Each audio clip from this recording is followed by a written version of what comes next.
Hello everyone, thanks for joining us in this edition of the 6 p.m. primetime newscast on Equinoxe television, live from our headquarters in Cameroon's economic capital, Douala. I am Bable Jonathan. In our top stories on this edition of the news, United States senators press for a suspension of U.S. military assistance to Cameroon over violence largely perpetrated by military officers in the two Anglophone regions of the Republic of Cameroon. We'll be bringing to you details on this in this newscast, and we'll also talk about President Paul Biya's problematic stay in Geneva, Switzerland. His presence in Geneva has continued provoking angry reactions from some Cameroonians who are in the diaspora, and they are protesting against his stay, complaining that it is unlawful and useless exploitation and of course use of the country's resources out of Cameroon. One police officer and 8 others have been injured in a suicide bomb attack in the Tunisian capital, Tunis. Those were our top stories.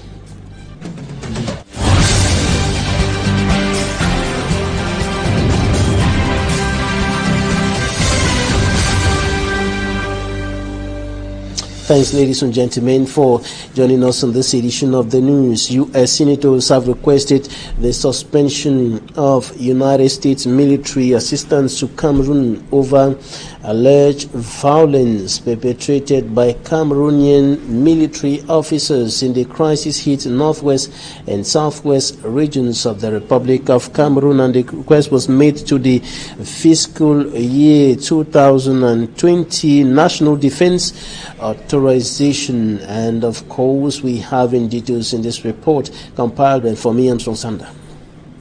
The amendments to the United States 2020 National Defense Authorization Act requesting a halt to further U.S. security assistance to Cameroon was introduced by 5 top U.S. senators, led by senior U.S. Senator Dick Durbin.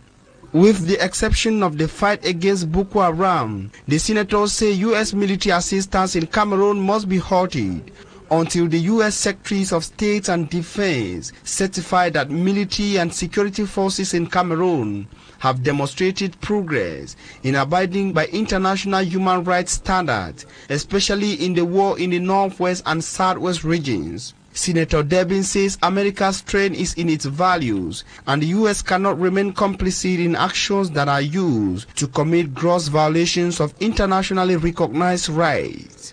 Acknowledging that Cameroon is an important partner in the fight against Boko Haram, the U.S. legislators maintained that the requested amendments do not interfere the fight against Boko Haram, but the U.S. must make it clear that violence against the people of Cameroon is unacceptable. They called on the government of Cameroon to make substantial changes that benefit the safety and well-being of the people of the northwest and southwest regions, where they highlighted that schools have stopped, health systems broken, and civilians, including displaced people, killed. The 5 U.S. lawmakers each recounted sad stories they have heard about the suffering of the people of the northwest and southwest regions of Cameroon. In December 2018, some of these senators joined a group of Democratic U.S. senators in a letter to call on the attention of the U.S. government to what they qualified as increasing violence in Cameroon.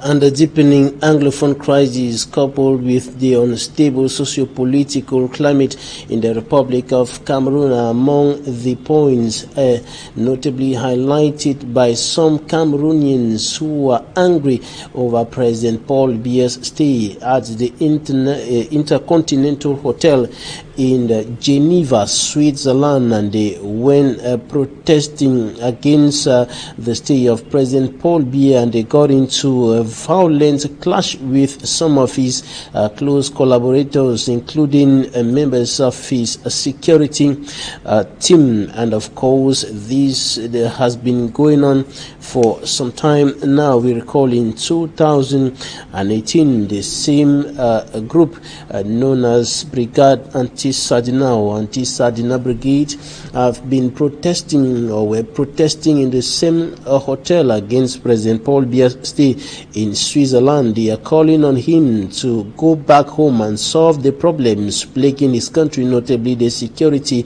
and socio-political challenges in the northwest, southwest, as well as in the far north with the Boko Haram insurgency, and of course the issue of kidnappers on the rise in the Adamawa region, and security challenges provoked by Central African Selika rebels who are making sporadic incursions in the east of the country.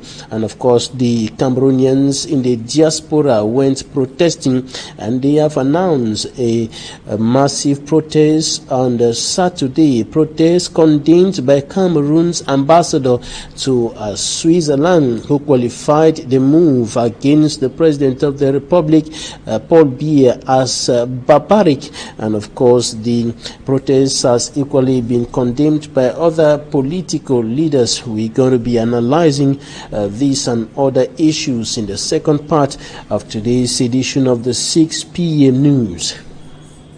Now to the OPEC city of Limbe in the southwest region of the country. Our correspondent Davidson Maimo reports that 5 young men suspected to have killed an individual in that part of the southwest region have been arrested by gendarme officers. He files in details from Limbe.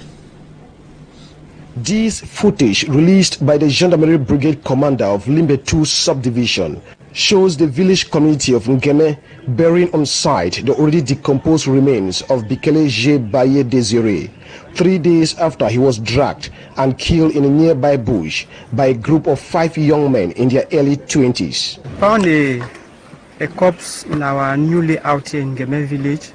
That's why you see we are here with the Limbe 2 Council to see how far we can really bury this corpse. In a replay of what happened as the 5 hoodlums were taken on the site to demonstrate to the population how it actually occurred, the 5 young men, Nana Bertrand, aged 24, Echambi Joel, 25, Olan Ajengong, 24, Ngwa Smith Miki, 24, and Alengin, 22, confessed not only to the forces of law and order, but to the entire population of Limbe 2 subdivision, to the satisfaction of the population who have been constantly suffering from the hands of these notorious young men.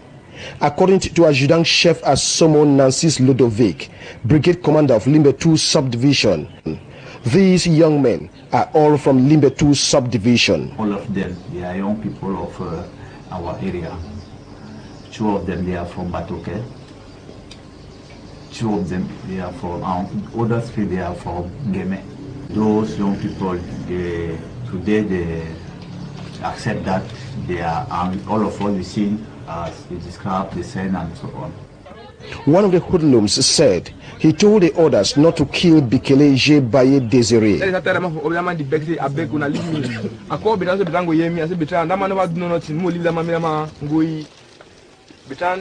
He tell me say no, you no believe that man. The man to say he no feel leave that man. I ask the man say you want to stand for the can continue the one key man. You know talk the man not talking from inside. I tell the man say you na me I don't take you cafe here. That's why you can't stand for the can team. He wants to me I don't do me the wrong go me I don't do me the. The 5 young men had a failed operation on April the 12th in Ngeme village, suspected that Bikele J. Baye Desiré, who was sitting at the top floor of an uncompleted story building directly opposite the residence they attacked and was browsing the internet benefiting free Wi-Fi, had seen them. They caught and dragged him to a nearby bush behind the story building before committing their evil act. They are to be transported to Boya prison while awaiting their sentence.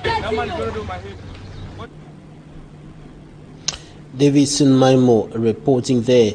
And for several months, the Nyala Rai Chateau Yassa stretch of road in the 3rd subdivision of Cameroon's economic capital, Douala, has been a nightmare to commuters due to its advanced state of dilapidation. Rehabilitation works have started on that road, as announced by the government delegate to the Douala City Council, Dr. Fritz Ntone, and our reporter Hemin Iluga was there. She reports that the rehabilitation works have effectively started, but timid.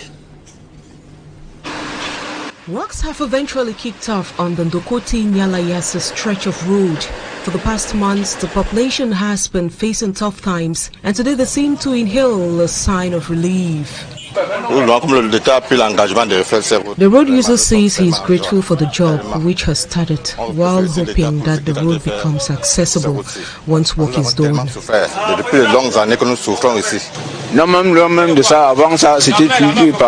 The bike rider says they have increased the price of transportation due to the roads. It takes 800 francs to go to Ndokoti, and the transport doubles when it rains.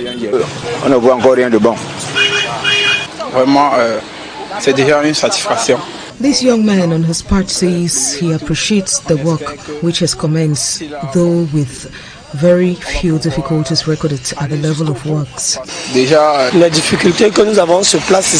As for him, it's more and more a nightmare to have fluid mobility on this stretch of road. Aujourd'hui, vraiment, nous remercions le geste pour les travaux entrepris. Meanwhile, the majority of business operators deserted the lane and others completely closed their shops due to bad roads. Very few stayed back. For instance, this bike repairer who says business is more and more difficult. This business operator says things have become very difficult. No clients come. Meanwhile, he has a family to care for. He says there are even days he closes his shop due to bad market. He anyway hopes activities resume properly when work is complete. It's visible work has to be done properly on the road. As it's now, the drainage have been cleaned so as to ease the stagnant water to flow. And with the rains, the canalization seems to be the last resort, even at the detriment of the railway. At the time we left the construction site, the Chief Controller, Regional Delegate of Housing and Urban Development for the Littoral region were yet coincidentally to visit the site. And before we continue to something else, I should indicate right away that as far as the Anglophone crisis is concerned, Switzerland is getting into the process of solving the socio-political and security tensions in the northwest and southwest regions of the country, despite the problematic stay, so to speak, of the President of the Republic of Cameroon, Paul Biya, in the country, in the Geneva. And of course we have information that the country is getting into the negotiations, into the mediation, into efforts to find lasting solutions to the crisis in the northwest and southwest regions of the Republic of Cameroon. On to something else now. The government of the Republic of Cameroon is now stepping up efforts in the fight against malaria. Speaking to the press today in the nation's political capital, Yaoundé, the Public Health Minister Manauda Malachi said that government is striving to significantly reduce the rate of malaria-related infant death in the country. Greater details in this extract of the Minister of Public Health, Manauda Malachi. This year, 2019, we targeted about 1,706,783 children aged between 3 and 59 months.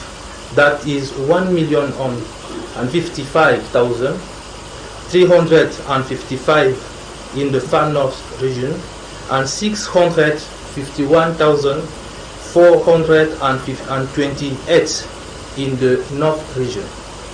Allow me to specify that it is when the 3 doses of the monthly treatment are effectively taken and the administration deaths of the drugs respect that the successful protection of the children against malaria is ensured. I therefore call on nannies and mothers to respect the dose as well as health patients and distributors understand the community health workers to properly carry out communication and supervision so that no child is forgotten. I would equally like to express the partners and especially the government of the United States through the President's Malaria Initiative my gratitude for the technical and financial support they continue to give us so we can carry out this very important activity. Dear ladies and gentlemen, media. This prevention approach, which is the SMC, requires the focus of your professionalism. Together, let us disseminate good information to the communities. I know you are capable of meeting this expectation. To this effect, we appreciate what you do every day for the success of malaria control activities in Cameroon. The SMC, which concerns us, is challenged that we have to face with enthusiasm. Together, we can reverse malaria prevention and initiate the elimination process in the north and the far north region, where it is eligible.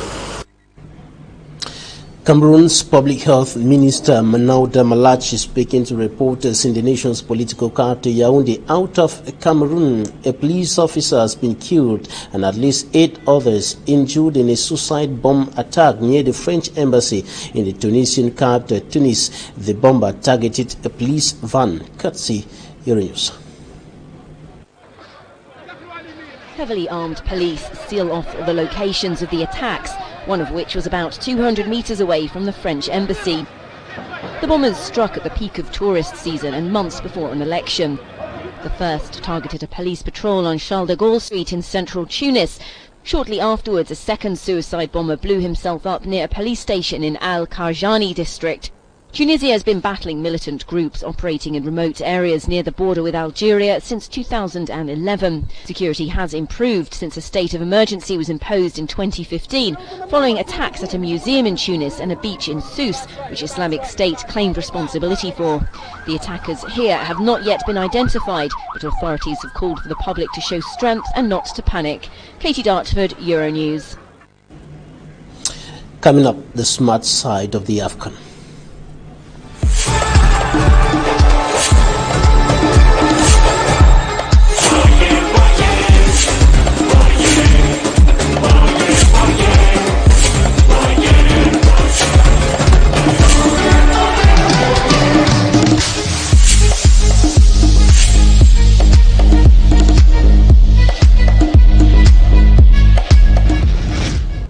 We are receiving sportsman Smart Njikangebre. You're welcome. Good evening, Babila.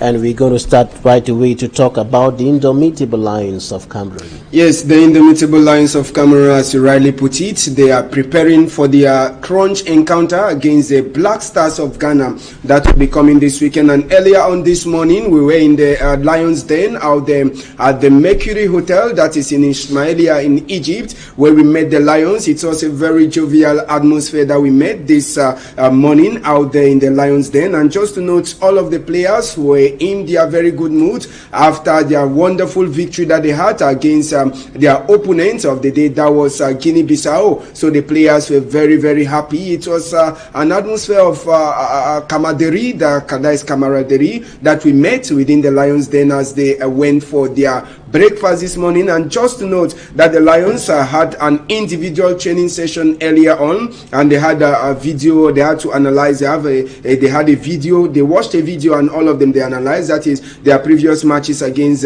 Black Stars of Ghana. And of course, later on this evening, there will be a players meeting, meaning the players will meet themselves and try to discuss before their final training session for today. So that was just how the atmosphere was in the Lions Den out there at the Mercury Hotel this Thursday.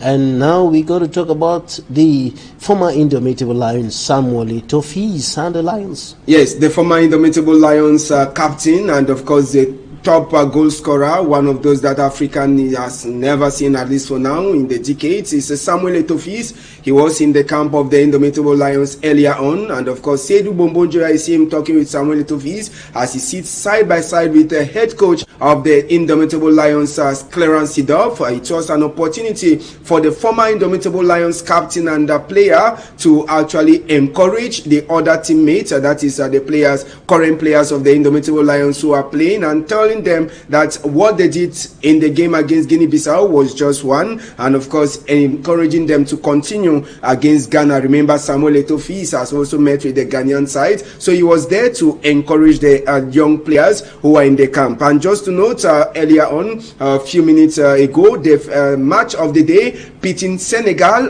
against Algeria already started, and we decided to get into the that is the Teranga Lions, to see one of the key players that we are expecting to produce fireworks this evening, who is none other than Sadio Mane. It should be noted that Sadio Mane will be making his 57th appearance with the Teranga Lions this evening. The match has already started, and 56 appearance with a total number of 15 goals already scored and 13 assists. So many are asking if he's going to increase his goal tally this evening against the Desert Foxes of Algeria, and of course maybe his assist with the Teranga Lions of Senegal. Sadio Mane, should be remembered, is the star for the Teranga Lions of Senegal. From the Indomitable Lions through the Teranga Lions, now to the Harambee Stars. Harambee Stars, they are the national team of Kenya. They are going to have the last game later on today. Babila, we decided to talk about them because they will be playing against Tanzania. They call themselves the Taifa Stars of Tanzania. But it should be noted that this is going to be the first ever East African debut in an African Nations Cup. It has never been before. We come back with those to the record because people need to understand, and it should be noted that this far a team like Kenya are returning to the African Nations Cup.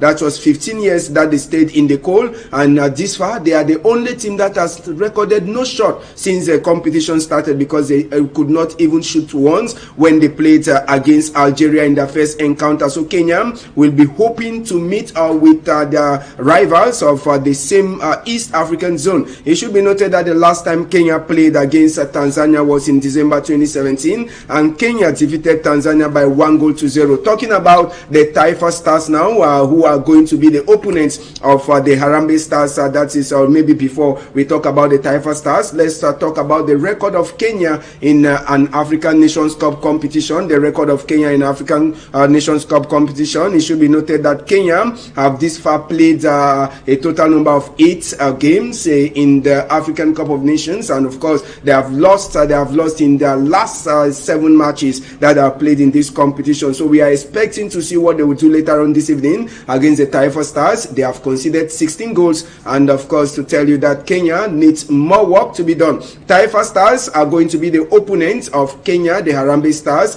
later on in the evening. They are from Tanzania. As I told you, it is the first ever East African debut in the African Cup of Nations, and Taifa Stars, remember, all of them, they lost on match day 1 to their opponents, Senegal and Algeria respectively. So they are hoping that today they are going to get something more important, interesting from their match against the Kenyans, who are from East Africa. And host country Egypt, the pharaohs of Egypt, seem to be making their way with little or no difficulties or hitches touch the cup.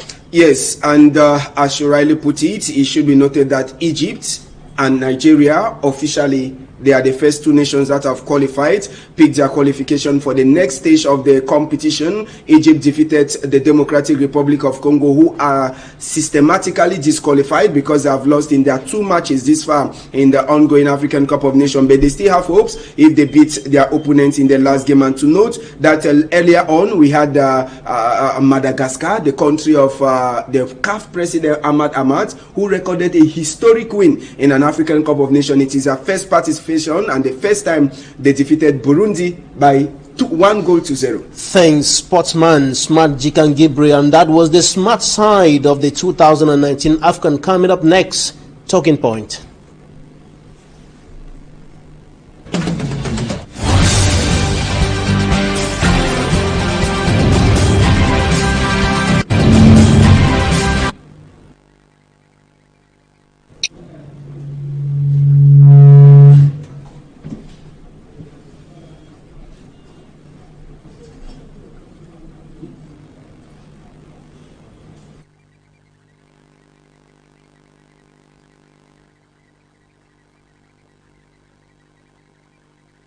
Thanks, ladies and gentlemen, for staying with us. We are receiving a political analyst, Ako John. Ako, you welcome. Yeah, the pleasure is mine. And you watched, like all of us, like all other Cameroonians, the videos of some compatriots who are angry over President Paul Biya's stay in Geneva. What do you think about such reactions, such moves, which has been qualified by some as barbaric, as an attack on the personality of the President of the Republic? Yeah, I know in a country like ours, people always have other reasoning and thinking that Cameroonians doesn't act properly. We have seen President Donald Trump attacked in Vietnam. We have seen the same attack in the United Kingdom. We have seen on the same day President Donald Trump was taken out of office in the United States. There were people equally protesting. It is a legal right. It is an international right. It is a United Nations right that individuals who are not comfortable with a particular system can take on the streets, can protest against a particular person, not feeling comfortable with him. I don't think it is an attack to the president. It is mainly an expression of grievances which these people have been holding. Remember the controversy surrounding the presidential elections in 2018. No Cameroonian was comfortable. A lot in the diaspora have been expecting the visit of the head of state. Several times these missions of the head of state to Geneva has been cancelled. And I believe it was an opportunity also, if we were in a democratic system, for the head of state to recognize that Cameroonians in the diaspora are not comfortable, and why not address their worries or even visit them or make a meeting to have an exchange with them. This is the extent to which democracy holds. And within my person, I will still insist that in a democratic system, there are bound to be conflict, there are bound to be grievances, but the way in which we handle them or the response we give to them is what matters. I don't think Cameroonians would think it's a confrontation between the president and his own citizens who are in the diaspora. It is an expression of which they think the head of state is equally supposed to handle. But I have But what many are condemning is the violent character of the move, the violent character of the move. Some members of the security team of the President of the Republic suffered some injuries. We saw the pictures, and some persons also. Yeah, when they talk of violent, I have said most often than not, it is a civil protest. There were no arms, except they will tell us that guns were used or machetes were used. In an atmosphere attempt to quell down crisis, even back home in Cameroon, we have seen injuries. So I don't know why this one is going to be so extraordinary. We have even received deaths, hundreds of them, and we still have a lot of Cameroonians behind bars being held by the same system for protesting or marching or whatsoever, expressing their grievances with bare hands. So this one, again, happening within other considered as the first visit of the head of state out of the country after the presidential election in 2018. It has never happened. Our president was supposed to have been out twice or thrice more than this, but then the fear had been these same people in the diaspora, which gives us an idea also that the security that the head of state went with were equally expecting this type of move. And to me, the response which they might have given had not even indicated that they were waiting for these particular individuals. It is time for the head of state to address Cameroonians on the issues affecting this nation. After the presidential elections, we have what they call them the anti-Sardina, we have the Amazonian crisis, we have the political quell, we have the Boko Haram. We have not seen the leader we call the president to express his mind towards his people on these issues. We have always seen him on the same official ceremony, 31st of December, 20th May, which means like the atmosphere seems just to be ordinary. And this is not done. But again, there is an indication equally to give the idea to the international community that it is not all fine. If at home, Cameroonians are still quiet, it's because of the arms and the brutal nature which the same regime has been given to its people. But abroad, I believe these people feel that they have a comfortable seat to express their worries, considering that the two environments are not the same. What do you think about the image of Cameroon and the impact of such movements? Yeah, that is what I'm saying, that it is not an impact on Cameroon, but I believe very strongly, as I said, when people insult you, at times it is not because they hate you, but I believe very strongly it's because they see in you a defect which you need to adjust. It is giving the idea to the international community that there's a real problem and that this problem is above Cameroon as a government with the leadership of the head of state unable to manage, and that there is a need for the international community to intervene. You just made mention that Switzerland is trying to offer its mediate, or can I call its good offices to handle the issue between Cameroon and other secessionist group within, and that equally the U.S. Senate acting just soon that they want to cut down the military aid to Cameroon. All this as solution get towards solving Cameroonian problem. The grievances expressed by Cameroonians abroad is just a presentation of what Cameroon is going through, and that right now in Cameroon, Cameroonians are not sitting because they could not come out, but there is one thing, the fear of the military, because in Cameroon we have a very brutal military, not capable of understanding that at times there are certain demands of the people who are called legitimate demands, and that these demands are not military object or military objectives, and that those demands are always supposed to be dialogue, they're supposed to be negotiated upon, and if at all, like the French people will tell you that after a very serious crisis, there's always the creation of a new republic. Why can't we accept that 40 years after in office, there is a need for a new makeup of the new Cameroon? Cameroonians are witching. In fact, those that were born in 1982, who are somewhere around 38 years today, are expecting that they need to find a new blood, they need to find new administrators. The same names they wrote in official exams are the same names their own children are presently writing in the same official exams. There is a need to a new makeup, and we think Cameroon will be better off if we can accept to sit together and create a new Republic of Cameroon. Are you saying that the military response, the repression on protesters in Cameroon explains why the country's dirty lenience are now being washed on the international market? Exactly. It is not only the talk of the military response, but somewhere they will tell you that there is what we call administrative requisition. We have seen several times those of the opposition, whenever they wish to express their mind, a DO will tell you, a governor will tell you that they are not supposed to do so. But when it is of the CBDM, they celebrated their 36 years in power, it was done all over the national territory. But when the other opposition party expressed the same wish, I'm telling you, it is that a country has been taken hostage by a few group of people which some within academic circles have been already identified, and not above 70 Cameroonians that are holding this country and the future of the nation at stake. Just these few people, if taken off, Cameroon is a better nation. The country is blessed, and what kills us is mismanagement, bad governance, and this is what we are. We need to have a civilian response from the military, that once it's not a military target, the people are free to make their demands. And if the state is a state, I will insist that dialogue is an instrument of governance, and that nowhere in the world I have seen a state brutal as that of Cameroon. When people demand for dialogue, you give them arms. It is not done. We are demanding for dialogue, and only dialogue, a national dialogue, will do to create a new republic. I insist we need to do away with the old system, and everything shall become new. Another unfriendly reaction towards a top state official came from the indomitable lions of Cameroon, who refused to receive the sports minister in Egypt.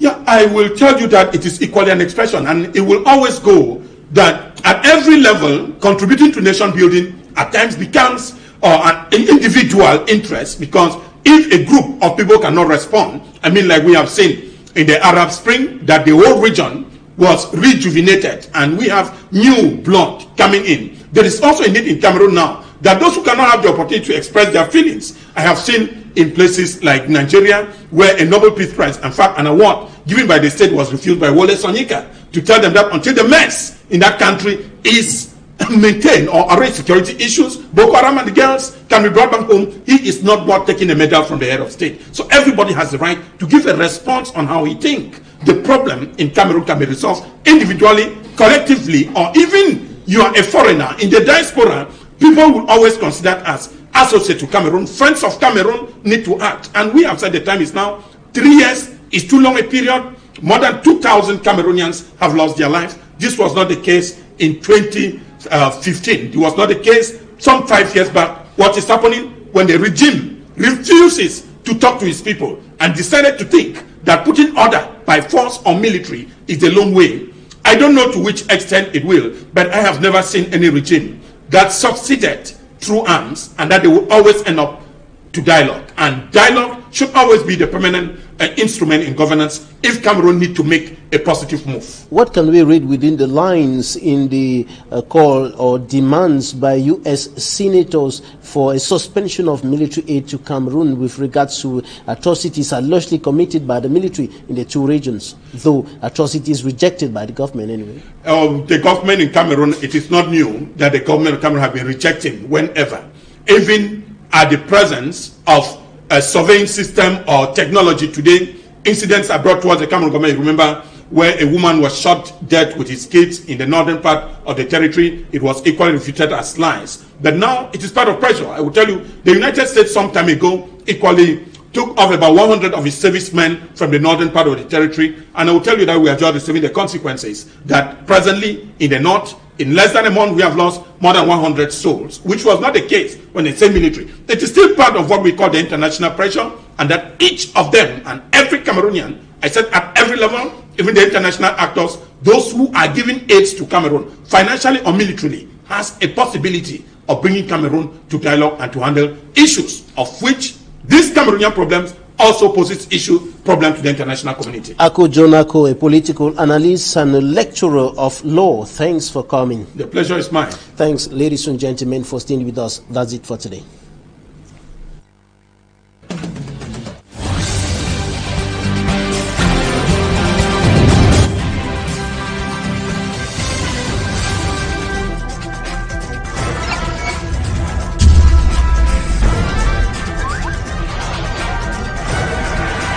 Equinoxe Télévision, au-delà de l'image, nous rendons compte.